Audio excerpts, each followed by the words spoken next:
I would like to acknowledge the traditional custodians of the land on which this podcast is recorded today, the Wiradjuri people, my people.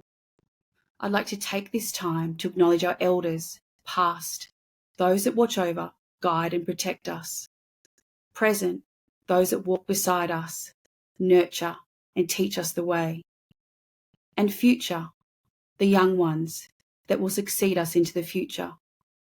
I would like to acknowledge our continued connection to the lands, the waterways, and the skies, our animals, plants, and fauna. I would like to acknowledge our history. In story, song, and dance, we continue to share these stories. I would like to acknowledge each and every one of you.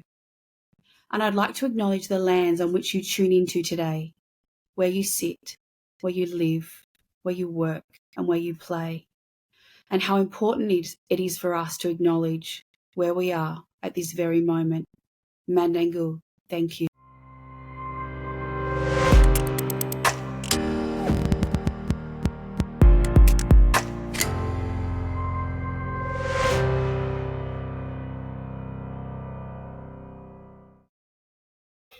Hi, I'm Jenny, host of It's Not About the Money, and today I'm speaking with Ana Kresina, a financial educator, speaker, and parent who works in the financial technology sector. Ana was born on the unceded traditional territories of the Musqueam, Squamish, and Tsleil-Waututh nations, also known as Vancouver, Canada, and she now lives and works in Naarm, which is the traditional lands of the Kulin Nation in Victoria, in Melbourne. Ana is incredibly well-researched, driven by data and evidence, and is an excellent communicator. As well as hosting several podcasts, Ana has written 2 books, one of which is Kids Ain't Cheap, How to Plan Financially for Parenthood and Your Family's Future.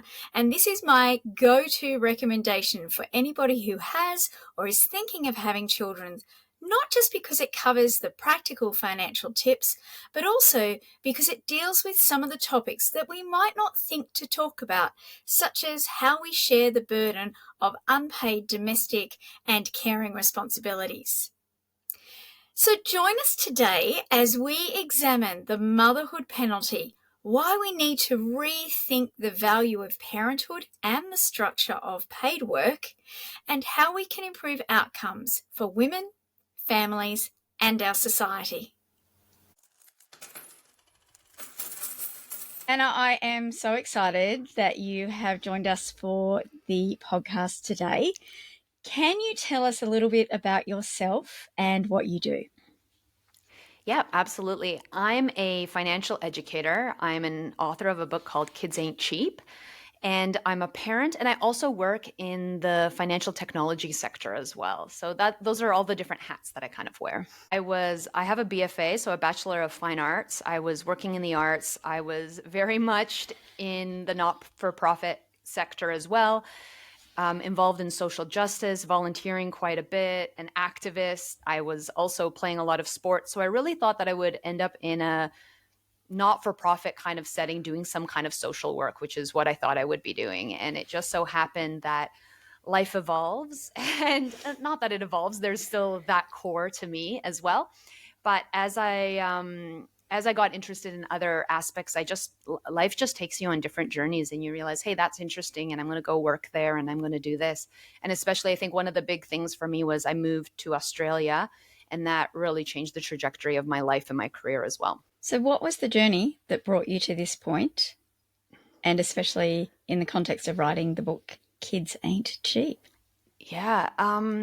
So I was always interested in personal finance. I came from a family that was quite frugal, immigrants from Croatia to Canada. I was first generation Canadian. So a lot of that frugality and that mindset was incorporated in my life. And finances was always something that enabled me to do and live the life that I wanted. So for example, I love traveling. So I would save my money and travel, and then I would save my money and then I would travel. And that was a lot of my earlier years.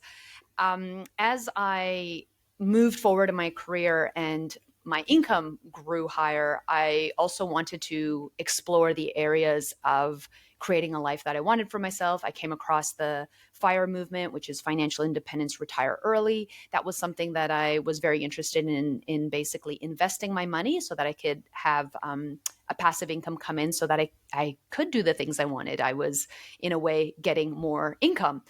This then kind of got me to start blogging and writing about personal finance and my personal experience. Just so happened at the time I was working at a tech company, and another tech company, a financial tech company, reached out to me and said, hey, would you do some consulting? That then got me into working in fintech, not just tech. And it allowed me to explore my passions together. So personal finance have always been a bit of a passion of mine, and then technology also. I'm working in product, which is what I do. I'm a product manager specifically, and that kind of was amazing. Then I got pregnant with my second child and realized that there was really a need to talk about personal finance as someone who's planning a family, or even someone who has small kids. Like, how do you navigate that? There's books on money for kids. There's books on money for adults and how to get your money together. But this is one of the biggest kind of shifts that happen financially in a person's life if you have kids, right? It's the only time in your life where there's a massive drop in income and an increase in expenses, especially if you're taking parental leave. And that can have a life-lasting impact on your career trajectory, on your earning capacity, and follows you on into your retirement years. And in learning all of that, I realized, why doesn't this resource exist? I don't know why, but I'm going to do it. And so once that seed was planted in my head that I should write a book, I had to do it. And that's what brought me to write Kids Ain't Cheap. I have read Kids Ain't Cheap. I absolutely loved it. Back in 2007, when I was pregnant with my first child, a friend gifted me a book by Justine Davies called How to Afford a Baby. And it was great. It was split into the various weeks of pregnancy with financial tips along the way. But one of the things I love about your book, and I'm just going to hold it up here. I've got it. I don't have it on the shelf because I want to read something out of it later. But one of the things I love about it is that you cover off some of the financial aspects of pregnancy, birth, and babies and beyond. But you also bring in elements for readers to consider, like potential changes in relationship, and you're upfront about the potential for separation and divorce. You discuss how the caring load will be split and why it's important to have those conversations. And the fact that childcare is a family expense, because we often hear the narrative that it's a woman's expense, and you really bring that to the fore as well. And the importance of addressing financial inequity that often arises for women as a result of having children. And I found it really refreshing reading in your book the actual term patriarchy, which is not something that you'd expect to read in a book about kids, parenting, and saving financially for children and for parenthood. Why were these issues so important to embed in your book? It's so important because I think that parenthood affects so many different aspects of a person's life, especially a mother's life. There's new biases that come into play when it comes to motherhood, such as the motherhood penalty, which we can talk about a little bit more later. It reinforces stereotypes that women are natural carers. They're stereotyped in the workforce as well as being less productive or competent. They also receive worse financial compensation than fathers. So there's a lot that happens within the bias space. But then there's also this other expectation when it comes to parental leave, what that has in terms of your career trajectory, your earning capacity, how that impacts your retirement and your super. And then there's the implications of when you do return back to work. Often mothers choose to opt for part-time work, and that has a huge repercussions in terms of earnings as well. Then there's also just the thankless jobs that happens in terms of domestic duties at home that aren't potentially recognized. Again, they're work, they're just unpaid work.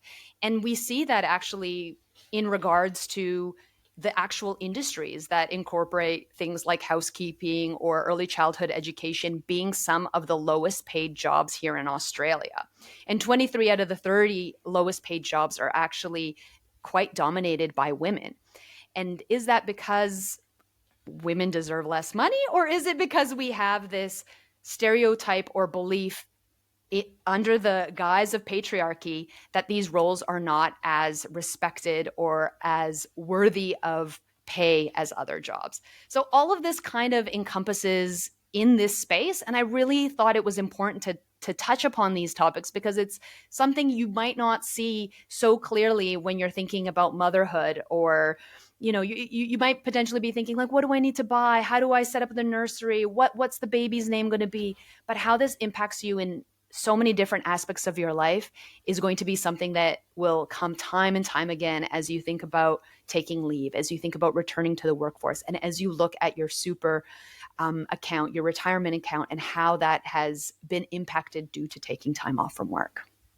And one of the things that comes out very clearly in your writing is that everything you've just mentioned is not just about women thinking about them and making decisions, but actually it's a family decision. Mm-hmm. Absolutely. And in Chapter 4, there is an entire section called the Motherhood Penalty and Gender Wage Gap. I just love that. And I'm going to read a little bit out of it. Mothers in the workforce experience additional disadvantages to women who are not mothers. Not only are mothers stereotyped as being less productive and competent, they are also more likely to receive worse financial compensation after becoming mothers. In fact, for every child a woman has, her income decreases by 5% to 20%, whereas men's income increases by about 6% when they become fathers. Apparently, men who enter fatherhood are seen as being more productive, motivated, and financially responsible than prior to becoming a parent. Australian mothers, on the other hand, stand to earn $2 million less over their lifetime than fathers. Let's talk about the motherhood penalty. Can you describe what it is for everybody who's listening? Yeah, the motherhood penalty is the average amount by which a woman's probability of being employed declines during the 10 years after the birth of their first child. So it is something that doesn't just happen within the first year, but you can see it over a longer period of time. On average, 24% of women leave the labor force in the first year, and 5 years later, 17% are still absent. And after 10 years, there's 15% that still haven't returned to the workforce. So there's a huge impact that kind of happens. And this is an impact also on an economic participation level, right, globally for women that we need to consider. If we're losing these women from the workforce, how is that going to impact our economy as well? So the motherhood penalty is something that I found super fascinating when I was writing the book, because as myself, right? Like I'm experiencing it. I have 2 kids. I went back at 3 days, then 4 days, then 5 days, then dropped back down to 4. Now I'm at 2.5.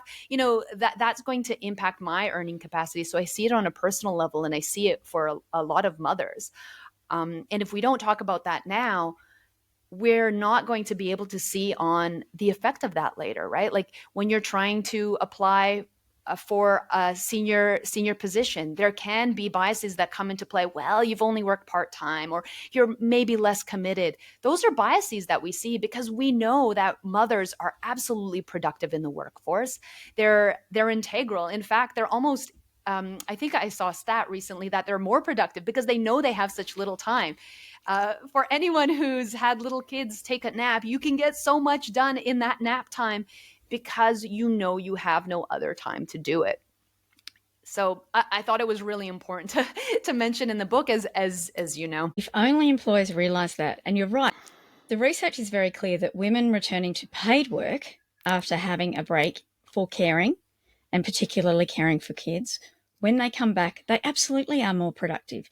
They tend to be more committed. They tend to be more loyal.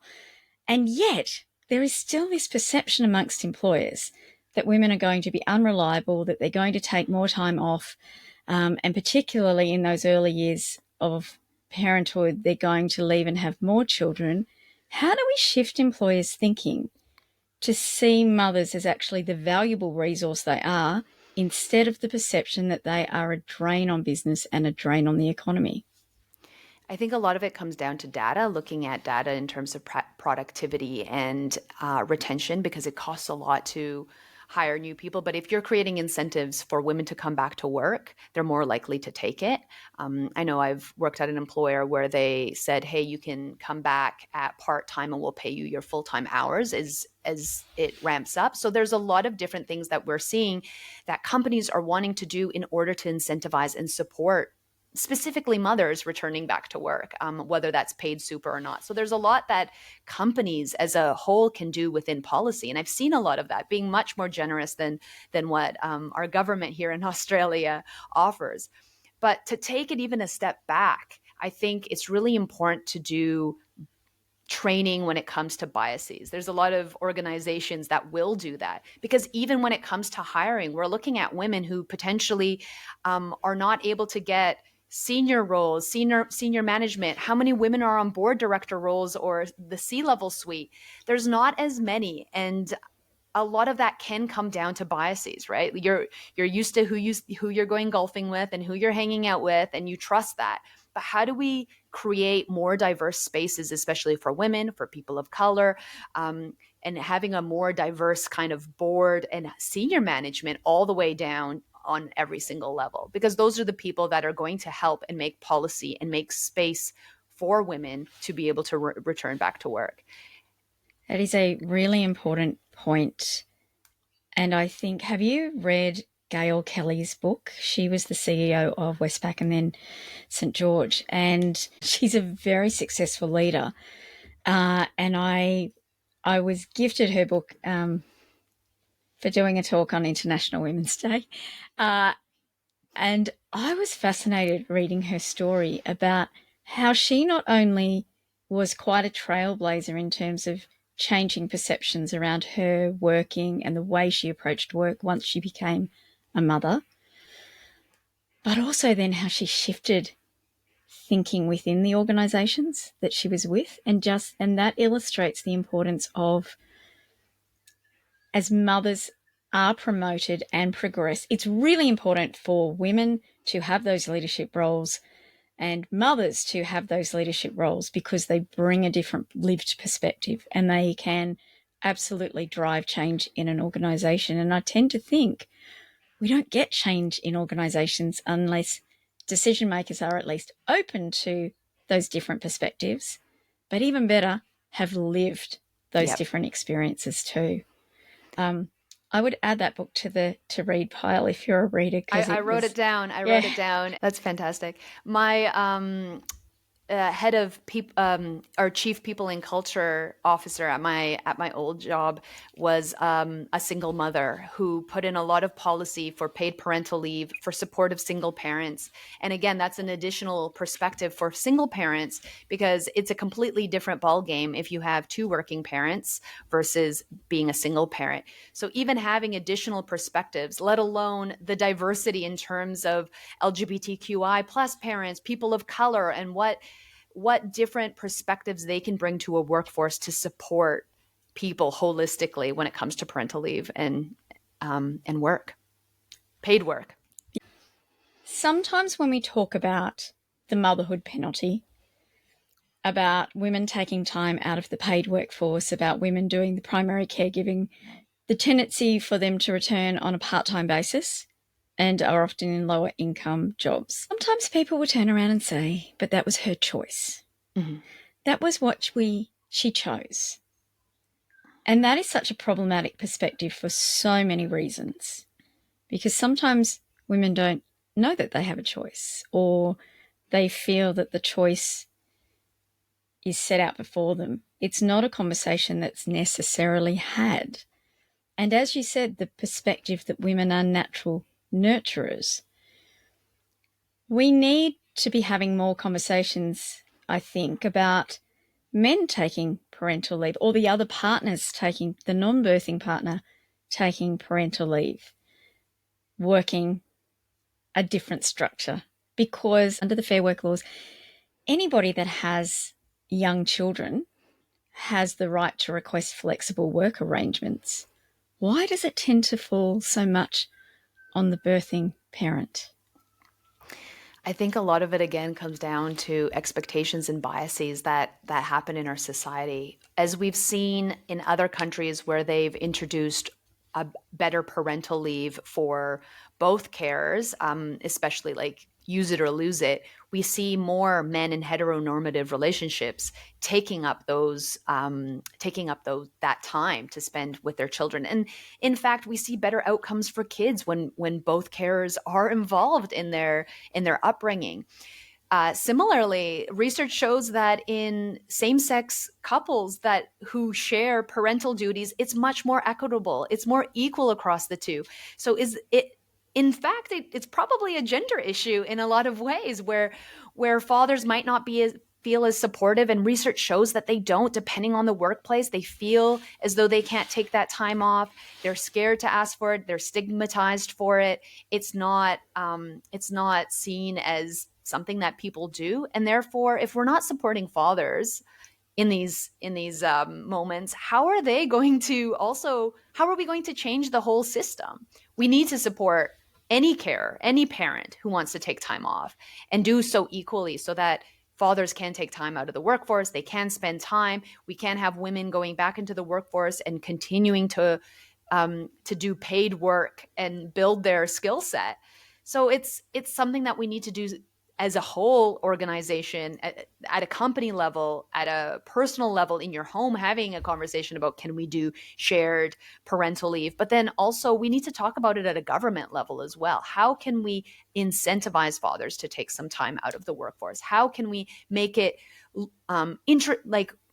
lucrative in a way where they're wanting to do that as well, without the stigma of fathers shouldn't be carers, or mothers are more of the caregiving role? Like, we have to kind of push back on all of those on every single level.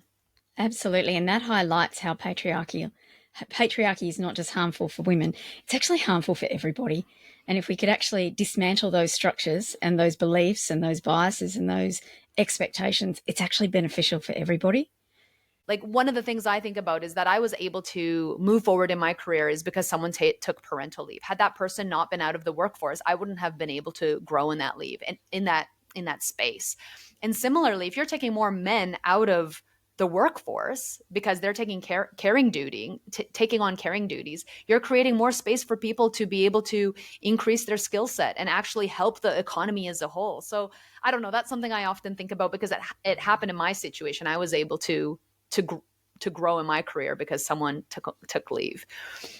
There is so much evidence that shows that if we get that equality around caring duties and caring role and the unpaid domestic responsibilities, it's better for relationships, it's better for the economy, it's better for individuals, it's better for kids. That we're ignoring the evidence and we're ignoring the data and the research and persisting in a structure that is so harmful. Yeah. So you mentioned that when we're talking about the motherhood penalty, it's not just about the time that a woman may take in having leave when children are born, the fact they return to paid work on a part-time basis often, that they miss out on promotions and job opportunities. In terms of how companies structure themselves, why do you think they're not more open to the idea of leadership with job sharing, with being able to construct and create roles that allow people, not just women, but across the spectrum, to be able to better balance their personal responsibilities with their professional responsibilities? Wouldn't that be a win-win for everybody? I think it would be, but it's often seen as just being less convenient, in the same way that companies didn't want people to work from home for the longest time, right? Like, we can't see you. It's inconvenient. It's more paperwork, administrative. I don't know where you are. Is it safe? And then COVID happened and everyone worked from home. We made it work. And similarly, in this situation, it might be too hard to do job share, to split. There's two people to manage. How do we do that? The thing is, we have to adjust and make these changes so that we can be more inclusive of people who want to work part-time. Like, why is that not beneficial? It very well could be. There's a lot of people who would potentially want to reduce their hours. We're seeing also how certain companies are doing full pay at 4 days. There's work is changing, jobs are changing. Why can't we also do this for parents? It just seems as though the systems are so archaic, in the same way that school and childcare is set up in such a way where, like, you're working till 5, but when does school get let out? How do parents navigate it? How is this not considered holistically? It's very archaic in the sense that it was set up in a patriarchal way where women stayed home, they picked up the kids, they made dinner, and in heterosexual couples, the father came home and that was that. Well, times have changed, so we also need to adjust in the way that we can be more accommodating within the workforce. And that goes beyond just the concept of parents, because a lot of people, young people, older people, are rethinking the way they work. They want a better balance. Not everybody wants to do the 9 to 5. People love working, but that requires a fundamental shift in the way we see and value work. And also, I think fundamental to that is companies trusting their workforce. Mm-hmm. And that links into what you were saying about people working from home. Sometimes companies have that perspective of, how do I know you're working if I can't see you, if I can't supervise you? How do we address that distrust of workers? Because I think that's a bigger issue. Yeah. And it depends on how companies are measuring their output, right? Like, what value can you bring? Like, you can bring a lot of value, but I think companies need to see what your output is, what your results are. So depending on how companies set up their teams, being able to see that instead of actually being like, I need you there from 9 to 5 exactly, is a simple shift, I think, in the way that we can measure productivity within the workforce as well. I think it is very telling that during COVID, when those who were able to work from home did so, we actually saw boosts in productivity. Mm-hmm. We saw higher levels of economic output in many sectors. And I think that was the most amazing global experiment of how becoming more flexible in our approach to work where we can has benefits for individuals and for economies. And obviously that's not going to apply to every person in every role, but it is, I think, a bit of a shove or a nudge to rethink work. We need to think that moving forward, because we need to be more innovative. We need to be more productive.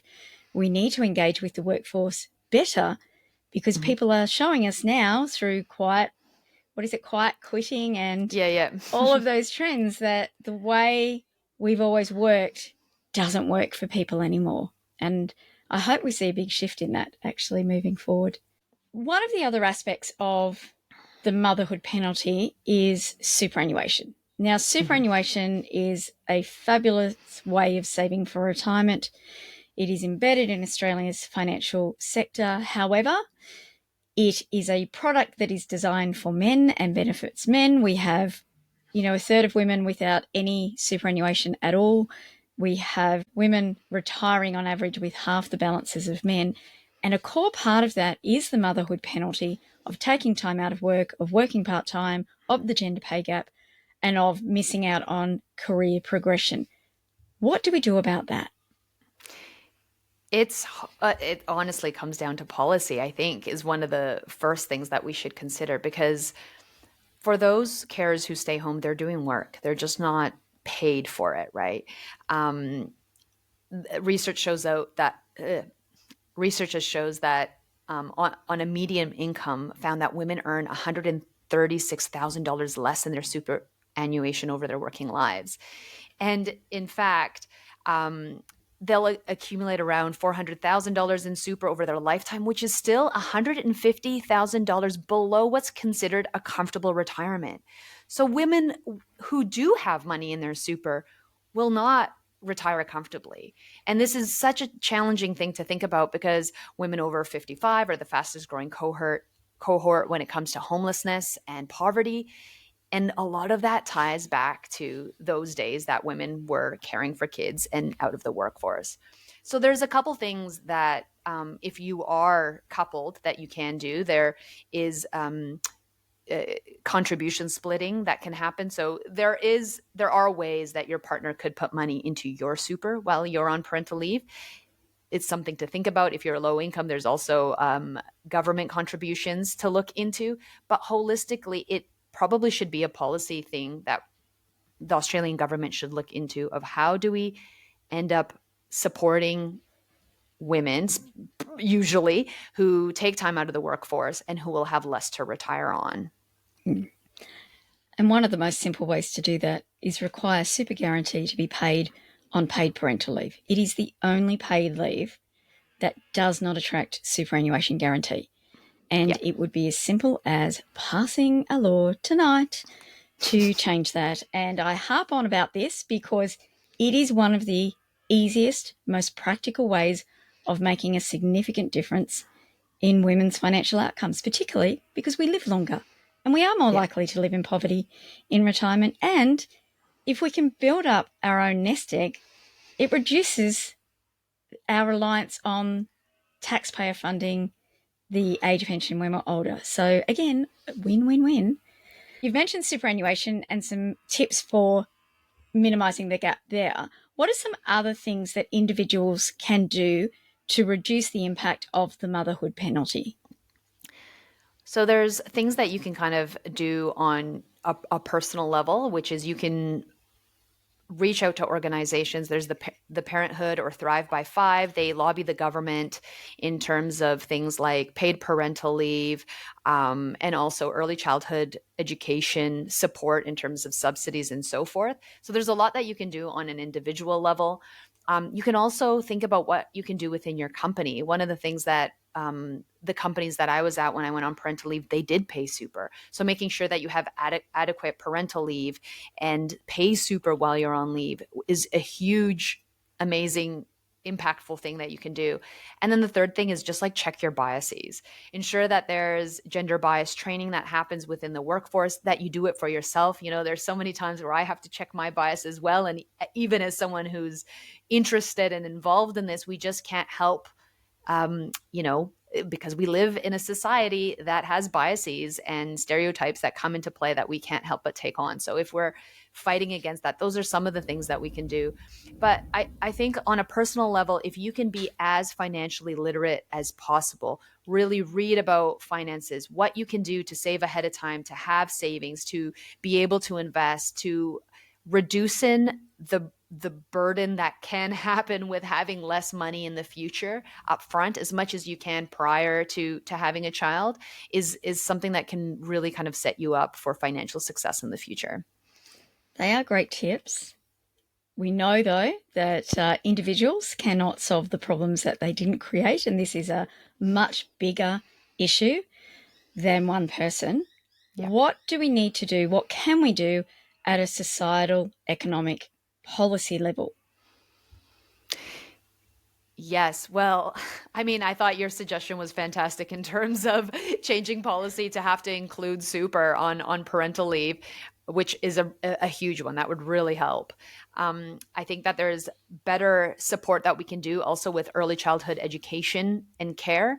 So in terms of childcare subsidies, because Australia has some of the highest childcare fees, and for anyone who's trying to return back to work, it's literally like paying an additional mortgage or rent. It is huge. It's a huge amount of money. So if we can reduce that, and actually, I would love to see that being a part of the public school system. Like, I don't understand why it's not. That would really enable so many mothers specifically to go back into the workforce, right? Because it's not then having to be like, this is a massive expense. How do we justify it? Is it worth going back to work? But then you're putting your career on hold. You're putting your super on hold, and all of that comes with it that we've talked about down the line. So I'd love to see a little bit more in terms of the early childhood education and care support as well. And that is a topic that we are going to be exploring in an entire episode of this podcast, probably more than one episode actually, because it's complex, because it's such an important role. The people working in the space are so badly paid compared to other people of equivalent training, and especially given the important role that they play in caring for children, in educating children, and absolutely something that we are going to be delving into. And it's also a complex system because there's also specific rules along the way. Like there's an activity test that you have to meet in order to get into the childcare subsidy. So for example, if you're off work and if you're looking for work, you're not subsidized in that way. So it's set up in a way where people who are low income or don't have jobs or looking for jobs are not supported in the way that someone who is working or doing paid work is, unfortunately. And that is one of the reasons we're going to explore childcare, because I think it's too expensive. We don't pay people enough to work in it. It's not accessible for everybody. I think we're also using the wrong terms, which I talked about in my book, like calling it childcare. Yes. We're already doing a disservice to the people who are working there, who are educators, who are educating our kids, who have gone to school to do what they're doing. And we're equating that to almost like a babysitter, you know? And they work within the early childhood education framework. And you're right, you know, like there are people who are studying who do early childhood and early years infants education. Now, you graduate from that. Do you go and work as a teacher and earn $70,000 plus a year? Or do you go and work in childcare where you get paid $25 an hour? You know, we don't value the work of women, full stop. Yeah. That's what it comes down to. Anyway, all right. So, Anna, I have really loved that chat. I am now going to ask you, who are some of the women who have inspired you and why? Oh, there's such a list, and there's always like reasons for different people inspiring me. I think one of the people that really inspired me to write my book, who I thought was amazing, is Stephanie O'Connell Rodriguez. And she's a writer, researcher, content creator who focuses on ambition, money, and power. And she has brought a lot of information around the motherhood penalty and, for example, women even negotiating wages and the myth around women not negotiating or, around being paid less around the pay gap. Her information and her research has been kind of integral to some of the thoughts that I was thinking, but was explained in such a cohesive way. So I would definitely put her on the list, and I've never met her, but just the stuff that she talks about is something I really resonate with. If you were Prime Minister for a day, what would be your number one objectives with regards to gender equality and improving women's financial equality? I would probably ceasefire, because I think women holistically, if we're not supporting women all over the world and people all over the world, that can be problematic. We can't just be thinking about women in Australia, but all over the world. But some of the things that I would love to look at as well is having more transparency around pay, to having women or quotas around women in every level of companies in terms of leadership on the board, on senior levels, and making that mandated in some ways, especially people of color and diversity, because we know that having more diverse workplaces, especially at senior levels, have better outcomes for companies. Better support for paid parental leave and super, and early childhood education, ensuring that there's more financial literacy in schools for kids, and support for adults who potentially have missed out on having those resources, and better support for marginalized and low income earners, specifically single parents, people with disabilities, and so forth. If we're not looking at these marginalized groups, we as a society cannot continue to grow better. And I would probably fix the Centrelink system, because it is set up in a way to make it complicated and hard for some of the most marginalized people who do need those services. The list could go on. Do you want me to keep going? But those are some of the first things that come to mind. I'd have a busy first day. One day, I'd be working the whole 24 hours. Like most women, making the most of it and creating effective change. And I would vote for you to be Prime Minister on that platform, just quietly. What are some of your go-to resources that you would recommend to women who are wanting to know more? And that's, of course, in addition to reading your book. Yeah, I think going on the Money Smart website is always a good place to start. And then there's tons of podcasts, I think. Like, it depends on how you consume information.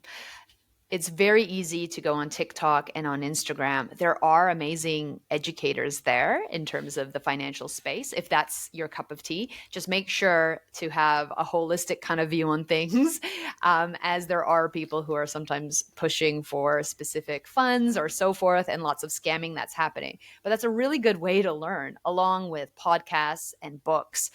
I'm not going to name specific things because all of them are really fantastic, because it gives you a holistic view. The more you can consume, the more you can make educated decisions for yourself in terms of finances.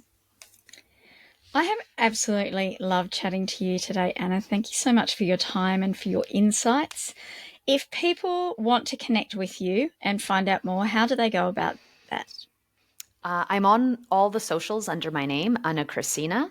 You can also find my book, Kids Ain't Cheap, wherever you get books. I also have a podcast called The Get Rich Slow Club, so you can subscribe to that as well. And actually, the first 10 episodes are all about how to get invested. So if you're interested in investing, that's a really helpful way to start out.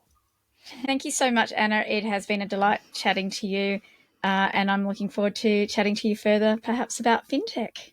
Thanks for having me.